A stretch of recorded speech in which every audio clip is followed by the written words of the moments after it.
আলহামদুলিল্লাহ অনেক ভালো। একটু জ্যাম আছে, প্রচুর জ্যাম। মানে আপনার এখন তো ঈদের ছুটি শেষ, অনেক জ্যাম আছে, মানে মানে প্রচুর জ্যাম হইতেছে, কিন্তু আপনার কোনো সমস্যা নাই। আলহামদুলিল্লাহ অনেক ভালো আছে। ট্রেনের ভিতর টিকিট তো পাই নাই আপনারা, তারপরে ট্রেনের ভিতর অনেক জ্যাম, অনেক মানে এই গরমের ভিতর অনেক লেট, এমন স্টেশনে থামে মানে মনে করেন যে আধা ঘন্টা 1 ঘন্টা এমন করে লেট করে। আবার ট্রেনের ভিতর টিকিট ছাড়াও অনেক লোকেই মানে উঠে পড়ে, এবং কি অনেক গরমে ট্রেন যখন থামে থাকে অনেক গরমে মানে এমন সমস্যা ভোগান্তি হয় যাতে আমরা বলতে প্রকাশ করতে পারবো। এমনি সব যাত্রীরই মনে করেন ভোগান্তির যে একটা বিষয় আছে, এটা সবাই মনে করেন যে অসহ্যশীল হয়ে গেছিল। জি, আমরা পঞ্চগড় থেকে আসছি। ভোগান্তি বলতে ট্রেনে প্রচুর ভিড় ছিল। সাধারণত এসিতে এত ভিড় হয় না, কিন্তু এসিতেও এত ভিড় ছিল মনে হচ্ছে নন এসিতে আসছি। অতিরিক্ত মানুষজন ছিল, ওয়াশরুম যাওয়ার কোনো পরিস্থিতি ছিল না। সবাই মানে ট্রেনের মধ্যে এত গিজগিজে ভিড় ছিল।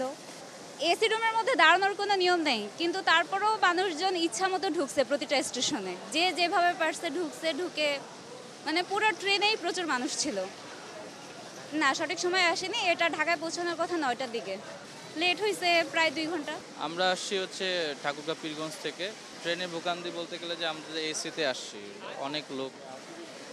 এখানে আপনার টিকিট তো পাওয়া যায় না, খুব রিয়ার। তো ভাগ্যক্রমে পেয়ে গেছি এসির বাইরে।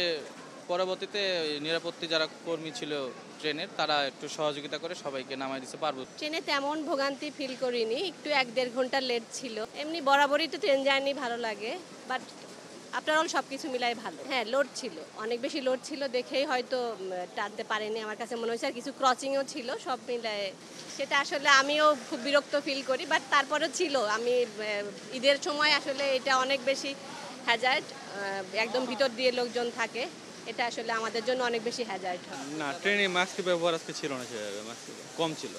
না, ট্রেনে আমি অ্যানাউন্সমেন্ট শুনি নাই।